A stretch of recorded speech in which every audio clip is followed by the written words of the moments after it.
Beyond Tatak JMX Sports. Team Manager Jojo Punana. Your Sport Director is Roel Congo. Team Captain Marvin Hayes. Players White Boy Alcoa. Team Vice Combat. The head coach Jordan Tackle. 15 years. Anita Rose. Team Vice Combat. The head coach Jordan Tackle. 15 years. Anita Rose Gomez.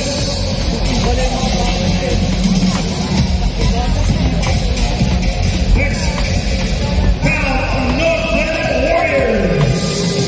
The head coach Jason Santiago. Team Governor. Kurt Rodriguez. Team President. Sali ka nito! Hello.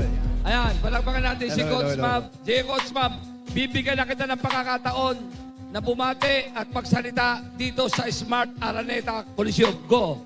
First of all, Salamat! Okay, thank you.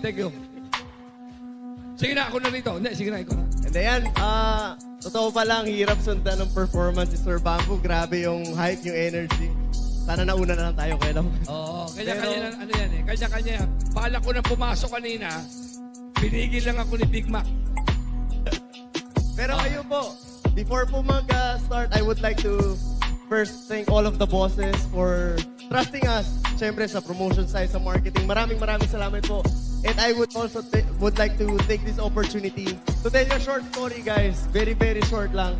This is about an impossible dream na nangyari sa akin. And I believe there's also an impossible dream na meron ka na alam kong feeling mo hindi mo maabot, pero it's possible. We started 2010 and ang pangarap ko noon makalaro sa buong Pilipinas, makapalaro sa international, makapagturo sa iba-ibang lugar. Pero I know that was impossible not unless makarating ka sa professional level. Playing for professional level like PBA. Pero hindi naman tayo katangkaran, hindi tayo kasing lakas nila, hindi tayo kasing galing, kasing bilis. Hindi ka ba matangkad yan? Hindi, kaya no. Hindi, sige, napansin ko lang. Pero I just believe, naniwala lang ako that it will happen. I just don't know when. Dumaan yung pandemic, nung time na yun, hirap na hirap. Most especially basketball players. I saw a lot of people na nahihirapan, na hindi nakakapaglaro, and nawala sa kondisyon. Pero I still believe, and after few years, it happened. Nakapaglaro kami 3 months, internationally, nakapaglaro kami buong Pilipinas. And why am I sharing this story to you guys? Because, like you, I had a dream. And I know you have a dream. And alam ko na sometimes feeling mo hindi mo maaabot yun. But just always trust in the Lord. Dahil His ways are always better than yours and His timing is always better than yours. Just keep doing what you do best and alam kong i-reward ka sa iyo pag dumating ang tamang oras. Kaya, guys, again, maraming salamat for having this time na may kwento ko yung impossible dream na nangyari sa akin. And I know that impossible dream ninyo, mangyayari din yun. Just be consistent and magtiwala tayo kay Lord. Tama, siyempre palakpakan natin isa sa mga magaling na coach, si Coach Map. Bagamat hindi tayo nag-apod nung kapanahonan ko sa basketball.